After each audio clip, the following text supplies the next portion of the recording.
કેન્દ્ર સરકાર દ્વારા જે સવર્ણોને અનામત આપવાની જાહેરાત કરવામાં આવી હતી, ત્યારબાદ રાષ્ટ્રપતિએ જ્યારે તેને મંજૂરી આપી દીધી છે, ત્યારે ગુજરાત સરકાર સૌપ્રથમ પોતે એક એવું રાજ્ય બનવા જઈ રહ્યું છે કે જ્યાં કેન્દ્ર સરકારે લીધેલા નિર્ણયનો અમલ થશે। જે રીતે સવર્ણોને અનામત આંદોલન માટેની જે સતત જે આંદોલન થતું રહ્યું છે, અને ત્યારે આપણી સાથે અલ્પેશ કથેરિયા પણ છે। અલ્પેશ, જે રીતે સમગ્ર ગુજરાતમાં પહેલી વખત જે આ નિયમ લાગુ પડ્યો છે, જે કાયદો અમલમાં આવનાર છે, તેનું અમલ જે છે તે ગુજરાતમાં થવા જઈ રહ્યું છે। સમગ્ર ભારતની અંદર પ્રથમ કે ગુજરાત રાજ્યમાં ઈબીસી નો અમલ, ઇકોનોમિકલી બેકવર્ડ ક્લાસ, મને એ જ નહીં સમજાતું કે 10% જ શા માટે, કેમ 5% નહીં, 9% નહીં, 11% નહીં, 12% નહીં, 15% નહીં, 20% નહીં? એવું તો ક્યાંથી ઓર્ડર આવ્યો, સર્વે આવ્યો કે 10% જ? બહારના રાજ્યની જે પરિસ્થિતિ હોય, પણ જ્યારે હું ગુજરાત રાજ્યની પરિસ્થિતિ સમજુ છું કે 1.25 કરોડ 1.5 કરોડ જેટલો સમાજ તો પાટીદાર સમાજ છે, એવા અન્ય ઘણા બધા સમાજની વસ્તી ખૂબ મોટી છે, તો આ બધાનો સમાવેશ 10%માં થશે? નહીં થાય તો રૂપાણી સાહેબ કંઈક નવું સંશોધન કરો, સર્વે કરો। ગુજરાતમાં તો 10% ચાલે એવી પરિસ્થિતિ નથી, નહીં તો અંદર સવર્ણોમાં અંદર ઝઘડો કરાવશો એવું લાગે છે મને। તો કેટલું થવું જોઈએ અને કયા કારણથી કઈ રીતે સર્વે થવો જોઈતો હતો? એને કોઈ ચર્ચા જ નહીં કરવી અમારી યારે। આજ દિન સુધીમાં જ્યારે અમે કહીએ કે આમંત્રણ તમે આપશો, બોલાવશો, તે આમંત્રણ આપે, તો દર વખતે અમારે કહેવાનું કે અમારી સાથે બેસો, અમને આમંત્રણ આપો। કોઈ ચર્ચા જ નહીં, કોઈ ચાય પે ચર્ચા અમે કરતા નથી ખોટી। જ્યારે એને કામ હશે, આમંત્રણ હશે, ત્યારે અમે સંપૂર્ણ ટીમ સાથે જશું। અલ્પેશ, ગુજરાતનો પ્રશ્ન નથી, આખા દેશને ધ્યાનમાં રાખીને 10%ની જે જાહેરાત છે તે કરવામાં આવી છે।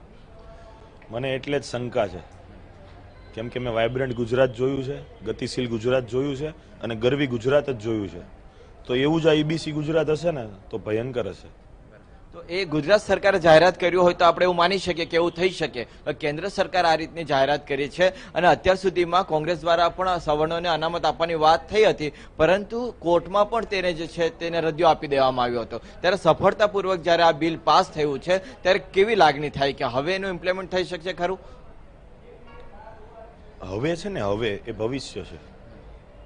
ભૂતકાળમાં શું કર્યું તો કે પટેલોને માર્યા, ઓબીસી સમાજને માર્યા, દલિત સમાજને માર્યો, અઠવાડિયા પહેલા જ ખેડૂતોને માર્યા, કાલે જેલમાંથી મહિલાઓ છૂટીને એના પર શરીરે પાટા બાંધ્યા હતા। આ ગતિશીલ ગુજરાત છે।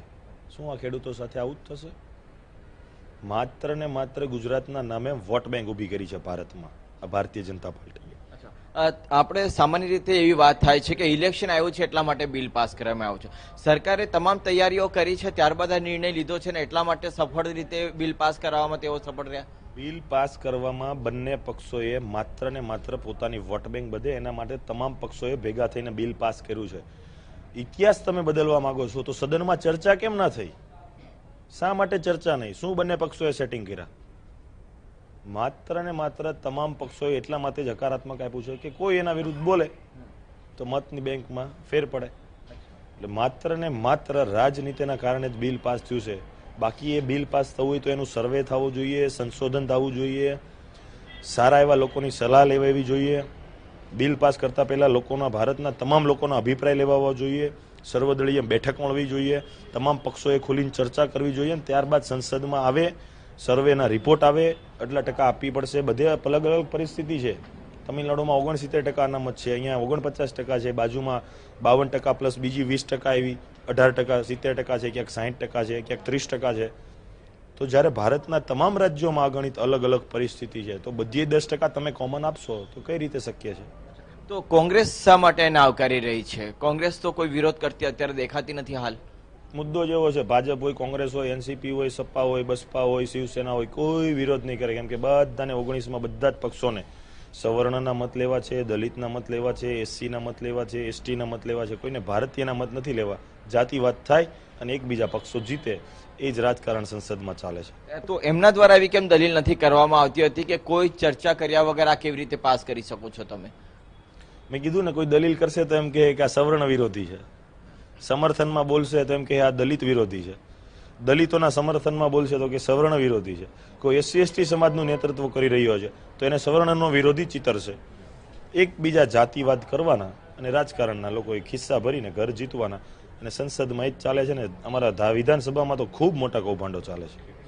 તો અલ્પેશ કથિરિયાનું એવું માનવું છે કે અત્યારે જે પ્રકારે લોકો સાથે ચર્ચા થવી જોઈતી હતી, જે રીતે આંદોલનકારીઓ જોડાયા હતા આંદોલનમાં, એમની સાથે ચર્ચા થવી જોઈતી હતી અને ત્યારબાદ આ નિર્ણય લેવાવો જોઈતો હતો. પરંતુ જે રીતે સરકારની મનસા દેખાઈ રહી છે, હવે આ બિલને યોગ્ય રીતે ઇમ્પ્લિમેન્ટ કરવામાં આવે છે કે કેમ તે હવે તેઓ જોશે અને ત્યારબાદ તેઓ આગામી એમની જે રણનીતિ છે તે પણ નક્કી કરશે.